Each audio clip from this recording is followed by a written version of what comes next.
the door flew open, every single head that was around that table went to see her walk in. And it wasn't what anyone expected. It wasn't what anyone thought was going to happen. Because as Jesus had been walking through this town, as he'd been teaching people about the kingdom of God, as he'd been healing and restoring, he was sought after. And this day was like any other day. People wanted him to come over to their home. And so Simon the leper invited Jesus to come over. And along with Jesus came a number of prominent people, teachers of the law, Pharisees, folks who hung on his every word, and people who were supposed to be around the table, important people. But this woman, when she barged through that door carrying that little vial of perfume, was breaking every single social custom. See, she shouldn't have been there. She was a woman of questionable character. She was a woman, period. And in that day and that time, men carried a certain sense of prominence. They got a place around the table. But women, in this point, they didn't. They served the table, but they didn't get to sit at the table. And when she walked through that door, if it were a movie, it would have cut to slow motion right then and right there.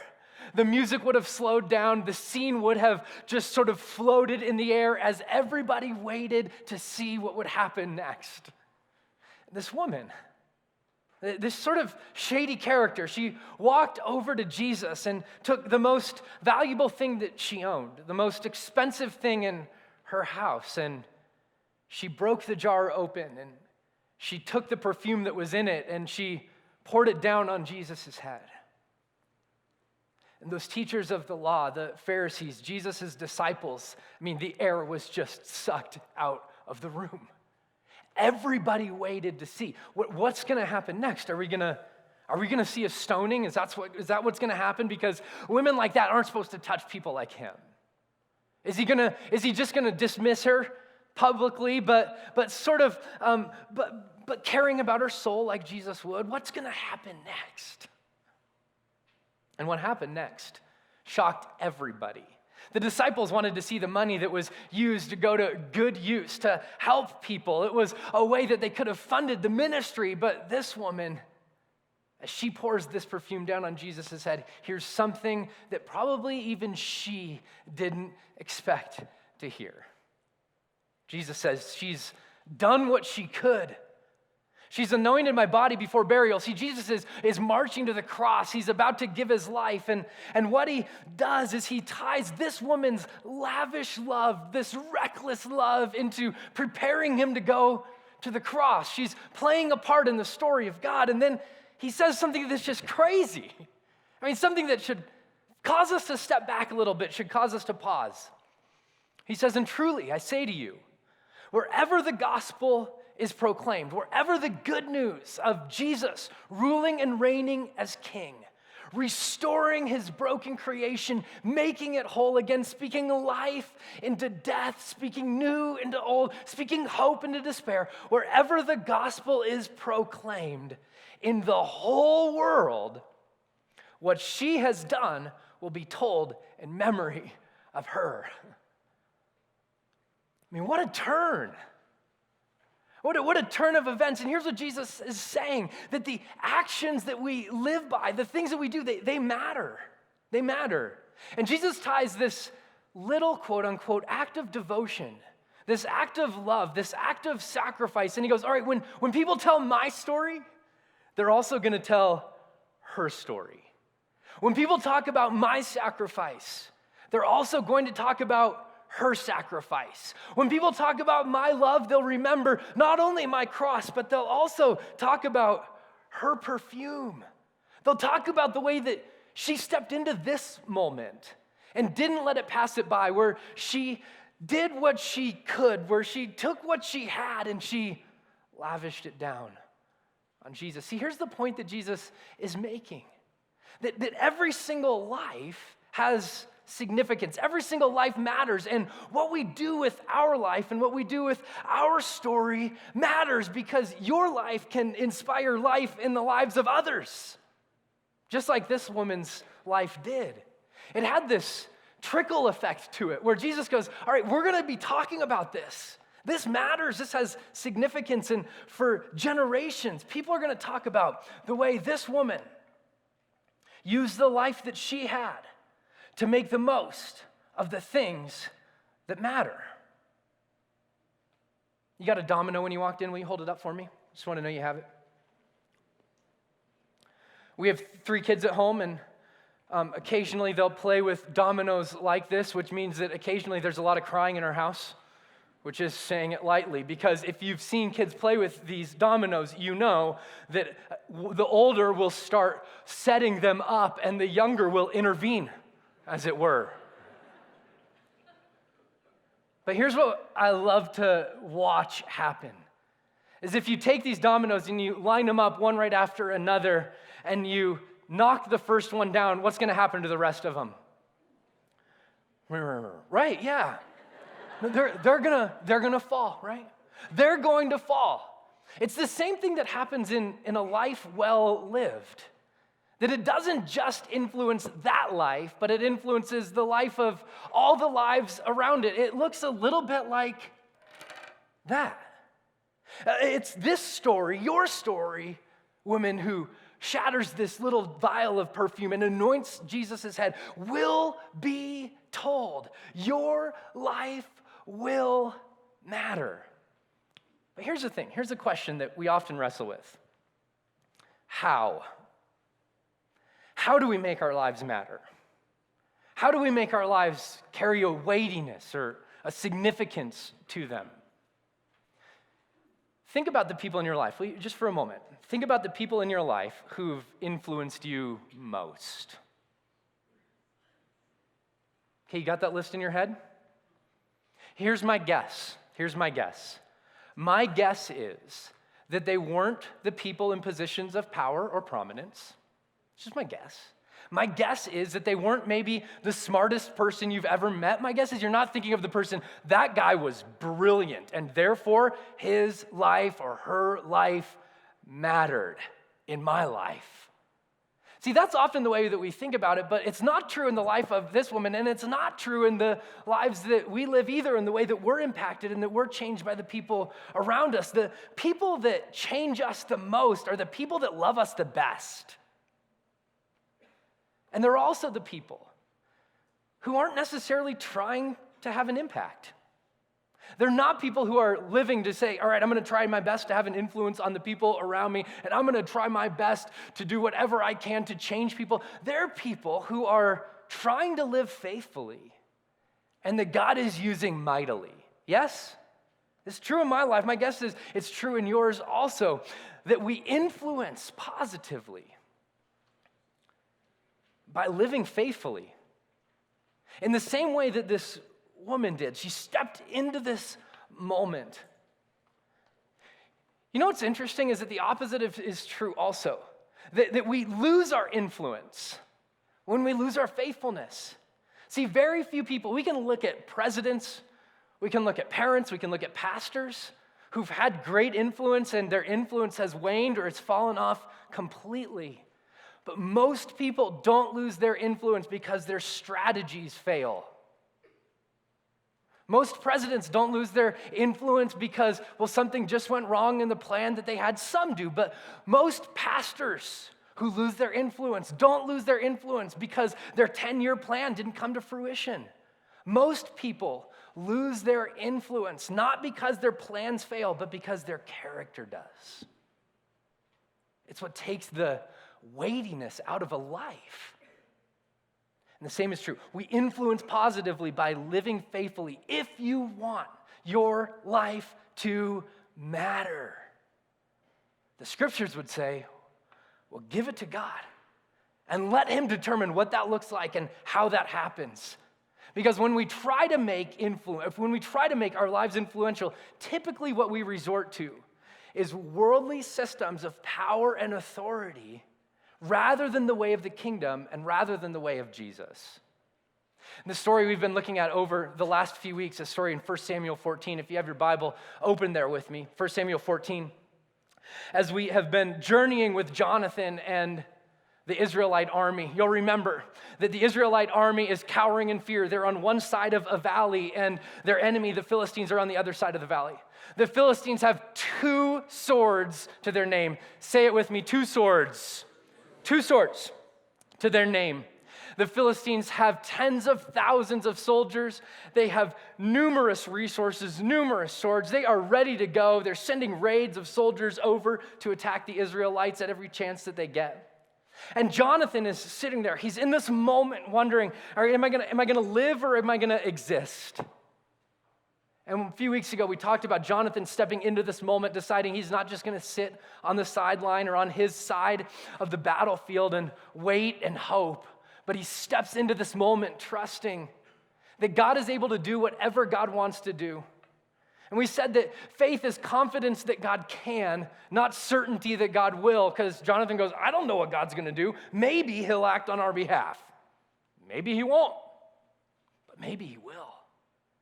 And so he climbs down this cliff, he and his armor bearer, and their 1 sword. And they climb up the other side. They see the Philistine army.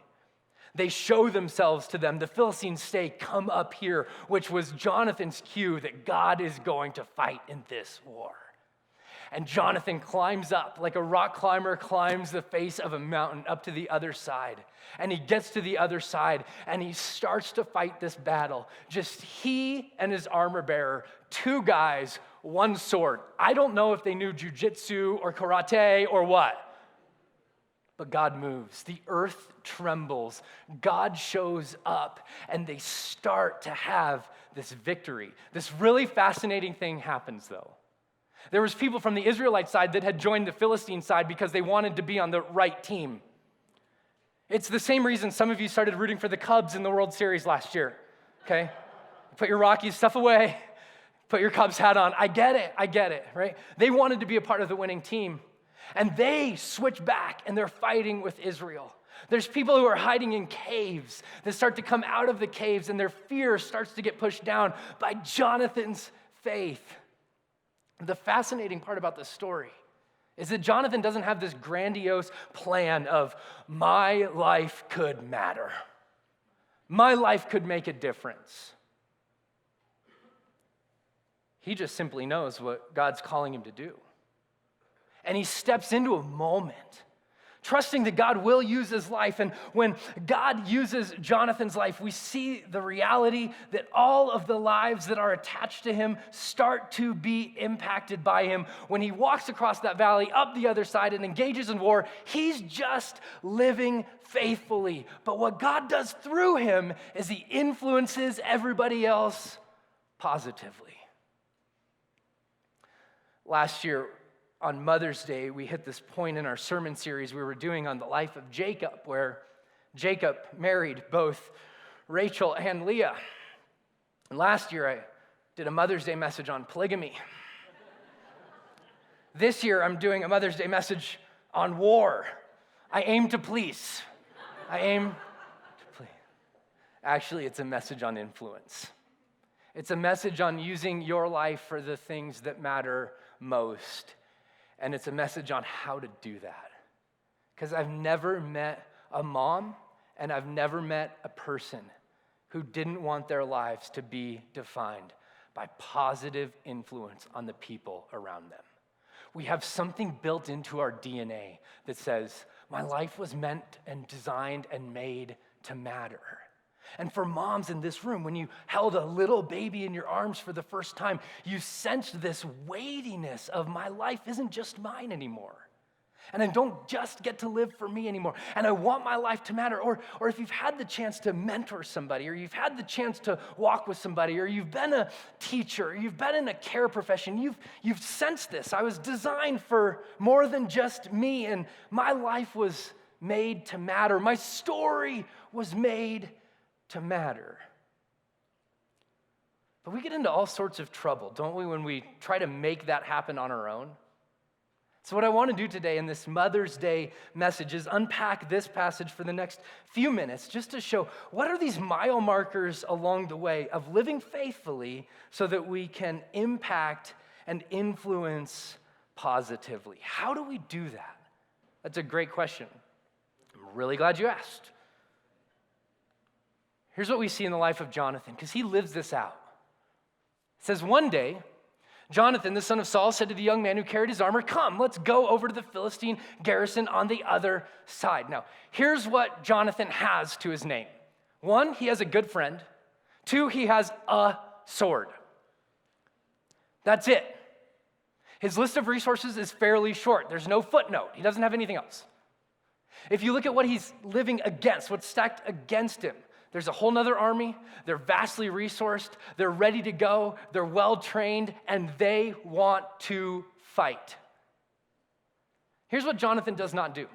Jonathan does not say to God, "All right, God, if you want us to go over and fight the battle, here's what you've got to do.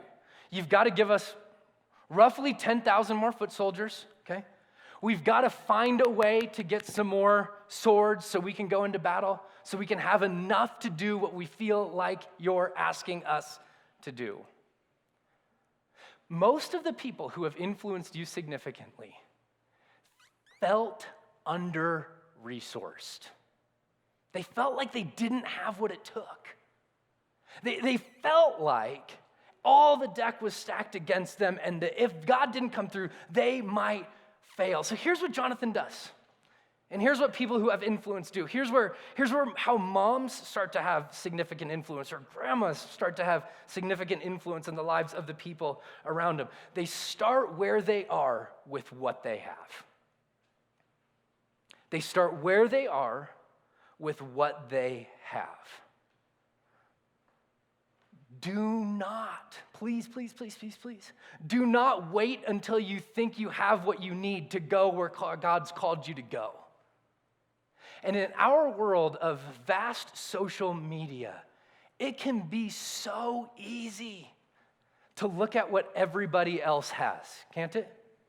To look what everybody else does. And to start comparing ourselves, well, as a mom or as a grandma, they are doing it perfect. They're killing it. They're nailing it. They're brilliant. They've got it all together. And look at me. And we start to compare ourselves to other people. And when we start to compare ourselves to other people, we start to shut down the places in our soul that God actually wants to use and actually wants to work through. I don't know what your mental narrative is, but I can tell you, I have such an easier time in my own life identifying ways that I wish I were better and ways where I fall short and things that I wish I had than I am at identifying, all right, what do I have and what can I use? What if as a community of faith, we started to get way better at identifying, even if it isn't what we would choose, the gifts that we have, the gifts God's given us, the things he's placed in our soul, uniquely designed us with. And we started to step into those moments instead of wishing we had something else. I read a story a few weeks ago about this taco truck that was, I know, any story that involves a taco truck, I'm in, right? It was driving down the 5 in Seattle, and it got to this place where the freeway was just locked down. They were doing repairs. It was lunch hour, and this taco truck was trying to get to this one certain spot in the downtown area where they knew they were going to sell massive tacos because I was waiting for them there. And so they were on the freeway, and they were heading there, and this freeway just locked down. And they weren't able to get where they were intending to go. And so here's what they did. On the 5 in Seattle, they turned on the generator, and they opened their doors, and they started to sell tacos to the glory of God. And people started to get out of their car. You could see it. They started to get out of their cars on the freeway. Can you imagine on I-25 eating a taco? I had a dream about this the other night. It was amazing. It was awesome. It was carne asada, guacamole, pico de gallo. It was great. Jesus, thank you. Yeah. I mean, imagine if they just sat in the traffic. See, I think a lot of us are like this taco truck. We're just sitting in traffic. We're just waiting. We're in this liminal space, this in-between space, waiting till we get to our destination, waiting until we have what we think we need. And I think God's word to us this morning is, will you do what you can with what you have where you are right now? Jesus tells this parable about an owner of a property, and he's going away and he's leaving, and he gives talents to people as he's leaving. He gives money, and to one person he gives 5 talents, which was a lot of money back then. To another person he gives 2, and to another person he gives 1 talent. The person who has 5 uses the money and makes 5 more. He has 10 when Jesus comes back, and Jesus is like, great, you've done really, really well. The person who has 5 invests it and has 2, invests it and has 2 more when Jesus comes back, and Jesus says, great job. The person who has 1 buries it. Because he says, Jesus, I get it. You're a hard manager. You expect something from your investment, and I was too afraid to lose it. And so I just wanted to bury it, and I'll give it back to you. And Jesus has some really harsh words for this guy. Because Jesus' expectation, is that you would understand he's given you something to invest in the lives of the people around you. And he expects that you would use it for his glory and his good. And I know some of you feel like you're stuck, but his word for you today is, I have placed something deeply within you, not so that you would bury it, but so that it would come through you. His expectation is that your life would carry a weightiness to it and that it would overflow into the lives of the people around you. Listen to the way the great Mother Teresa says it. She says, not all of us can do great things. And just so you know, she's talking about herself, the Mother Teresa. But we can do small things with great love. We can do the daily stuff. We can be faithful in the moments. Maybe it's a conversation with one of your kids when you're just dead tired. Maybe it's a smile, somebody you're walking through the grocery store with or in line with. Maybe it's an extension to a neighbor to come over for dinner. We can do small things with great love. We can start where we are with what we have and trust that God will use it for the glory of his name. Here's the way Jonathan continues. Verse 12 of chapter 14 says, and the men of the garrison hailed Jonathan. This is the Philistine army and his armor bearer. And they said, come up to us and we will show you a thing. Come, you want to mess with us? Let's do this. And Jonathan said to his armor bearer, come up, say it with me, church, after me. Come up after me. For the Lord has given them into the hand of Israel. So the pictures of Jonathan walking up and his armor bearer following after him, and really everybody in Israel following after him. When Kelly and I used to guide backpacking trips in the early summer, there would still be a lot of snow over the mountain passes. And in order to get through the snow, you had to do this thing called post-holing. And it would be where you raised your legs up really high in order to break a trail through the snow. Anybody done this before? Yeah, so you're breaking a trail. Everybody else behind you is benefiting from the trail that you blaze and that you break. Now, there's no snow where Jonathan's going, but there is a massive enemy, and there is a very clandestine trail, and Jonathan's going, I'm going to break a way. I'm going to make a way for the people who are following after me to walk in line behind me. It's what anybody who has significant influence does. They say, God, if this is where you've placed me and this is what I have, I'm going to go, and you take care of what happens behind me. But I'm just going to be faithful to what you've called me to do in this moment right now. Here's what he's doing. He's focusing personally and trusting God for impact publicly. He's out front. He's leading the way. But here's what he didn't do. Jonathan didn't do, hey, armor bearer, let's just put our minds together here. And let's figure out how we could inspire the rest of the Israelite army to follow after us. How could we get Saul on our side? How could we get everybody who's hiding in the caves to come out? How could we get the people who have switched sides and are now playing for the other team? How could we recruit them back? Jonathan just simply says, God, if this is what you've put in front of me, and God, if this is what you've called me to do, I'm going to take care of me, and I'm going to allow you to work through me. We focus on us and trust God for what he does through us, which means, will you look up at me for just a moment? That we've got to take leading ourselves really seriously. We have to be in a place where we're living a life that's worth following. This is the essence of motherhood. This is the essence of parenthood. This is the essence of leadership. This is the essence of influence. That our lives start to bleed over onto the lives of the people that are around us. And if we don't take seriously the health of our own soul, we're going to have nothing to give to the people around us. So here's just for a moment, let's just hit pause, and I just want to drill down there because we live in a culture, and especially for moms, where it is so exhausting. Exhausting to compare, exhausting to feel like you have to do everything and hold everything together. And my guess is if you're a mom in this room, you've felt at times guilty about taking time to make sure that you are healthy and that your soul is full. Listen, your life is going to overflow to the lives of the people around you. It's the way God wired us. It's the way he designed us. The question is, what's coming out of you and into them?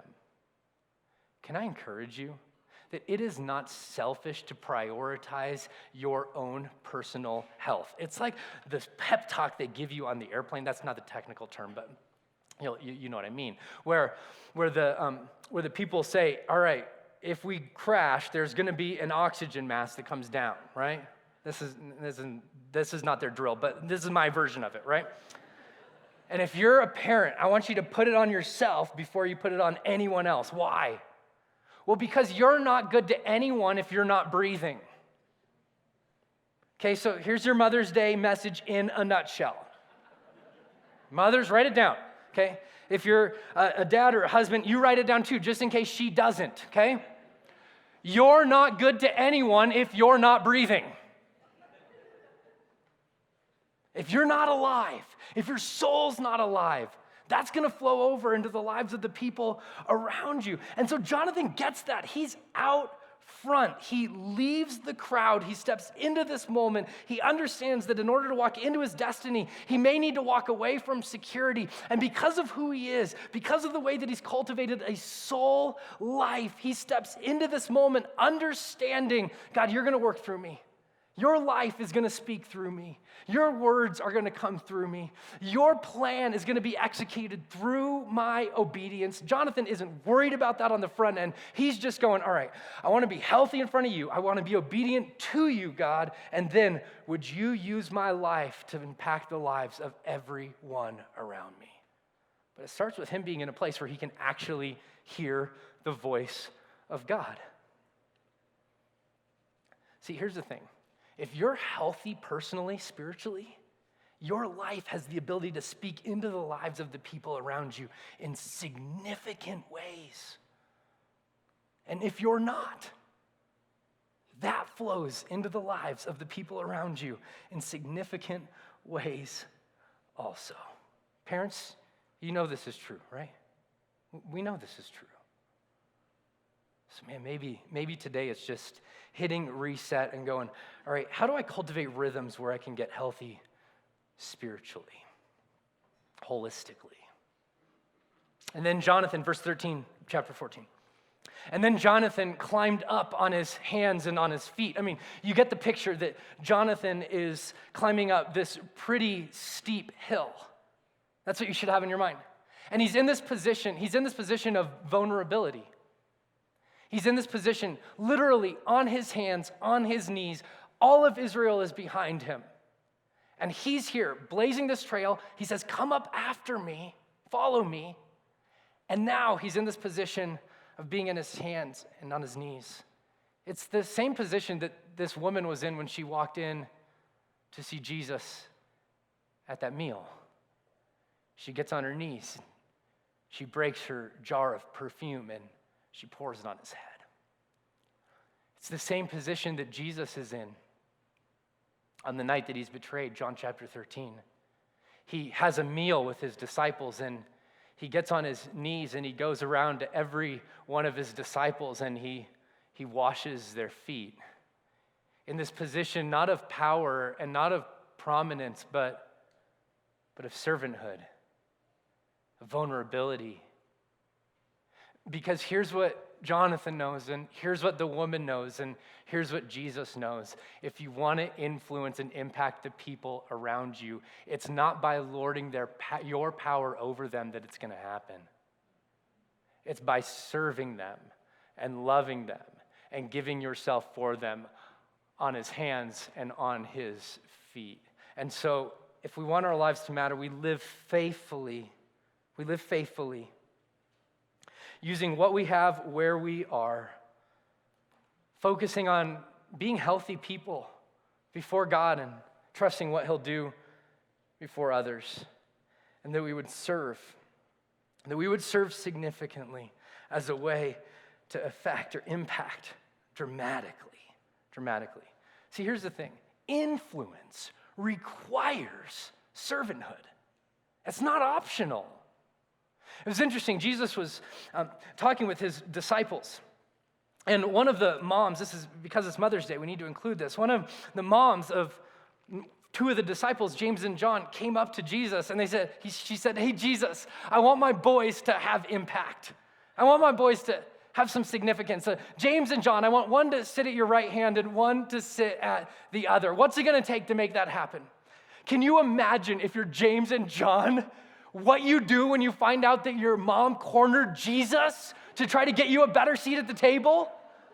I mean, if your mom has ever embarrassed you, you know that James and John's mom far outshadowed yours, right?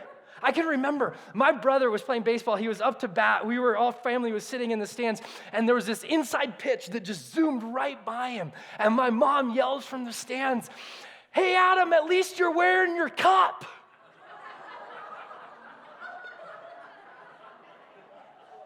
We'll see you later.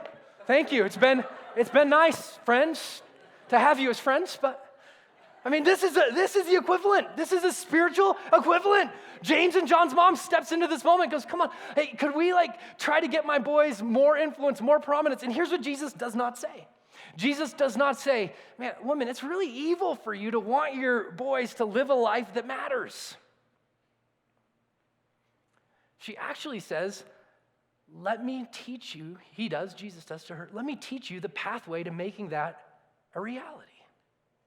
Because it doesn't happen in the same way that it does for the systems of the world. The kingdom of God doesn't operate like that. He says, Jesus called them to him and said, "You know, the rulers of the Gentiles, they lord it over them, and their great ones exercise authority. It shall not be so among you. Whoever would be great among you must be your," say it with me, "servant." Whoever would be great, whoever would have influence, whoever God would use to change the course of history, to change lives, to transform neighborhoods and workplaces and families. You want to know the type of person God uses? Because he's not down on ambition. He's not down on influence. He's not down on your life having an impact on the people around you. He actually teaches you how to do it. Serve. And whoever would be first among you must be your slave, even as the Son of Man came not to be served, but to serve, and to give his life as a ransom for many. So for every mom in here, you do this really well. That's my guess. My guess is the reason that when we think about the people who have impacted our lives the most, we think about moms, we think about dads, we think about parents, because they served so well. And so we get the chance today to say thank you. Reed, my youngest at the dinner table last night, says to his mom, to Kelly, "Why is it Mother's Day and not Christmas?" Which is a great question. Kids just know how to say thank you, don't they? They just know. But that's why you have such great significance. That's why you have such amazing influence, such weightiness attached to your lives, is because you serve so well. And being on your hands and knees and crawling up like Jonathan did, it not only meant he was serving the people around him, but he was vulnerable before them. Because he didn't know how the people were going to attack and what they were going to do. But that's a part of living this life, isn't it? Being vulnerable. Giving love when we don't know if it's going to be reciprocated. Loving the people around us when we're not sure if they'll love us back. Serving the people around us when we're not sure, are they just going to hang me out to dry? But that's the kind of life that has ripple effects, that turns into this domino effect that impacts and changes every life around it. So for those of you who mentor people at this church, thank you. You're living this out.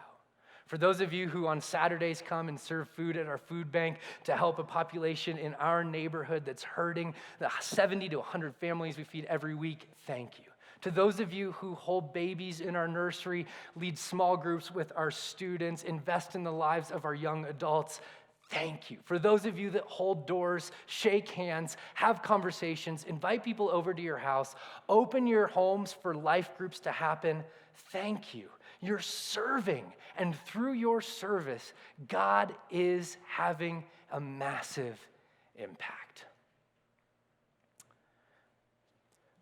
We had originally had a guest speaker scheduled for today, which I was really excited about because Mother's Day is just a difficult day for me now. Walking through the journey of losing my mom a few years ago, my head doesn't pop off the pillow on this Sunday like it does most every other Sunday.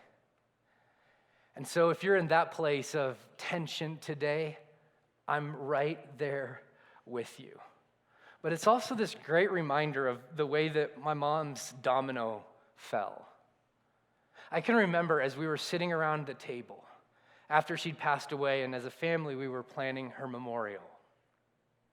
And I said, hey, Dad, usually people write like a eulogy where they talk about how great the person was and the accomplishments that they made. Should we do that for Mom? And he paused for a moment and he said something that I thought at first was really sad. And then it started to sink in on me on a different level. And I started to go, no, that's right. And that's why her life was way bigger than her 57 years.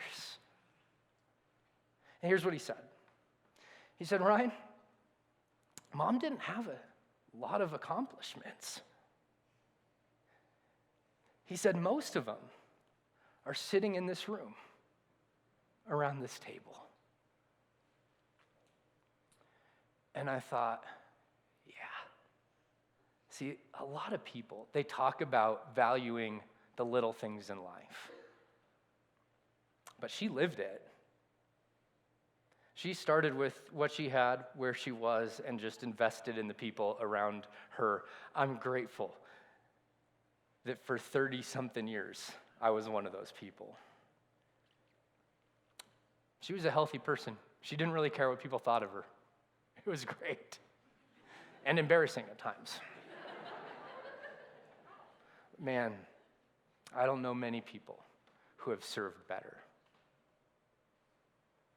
If you're Mom in this room, we just want to recognize you and say thank you for the way that you serve, for the way that you live, and for the way that you use whatever God has given you to make much of his name. If you're not and wish you were, if you're not anymore and wish you were again, if you never have been a mom and that's a lament for you, I just want to echo what Larry said. We stand in solidarity with you, and we want to point back to God and say, God, thank you for this design of care, of love, and of influence. Your life matters.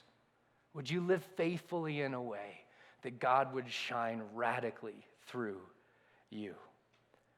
We're going to end with a short little video. And as we watch this, I just encourage you to spend some time thinking about if you had a great mom, would you spend some time reflecting on that? If you are a mom, would you spend some time reflecting on the way that you want to live? If there's a longing inside of you that's unmet, as you watch this video and listen to these stories and this picture, may you be pointed back to the God who says, everything we love about our moms are attributes ultimately found in me.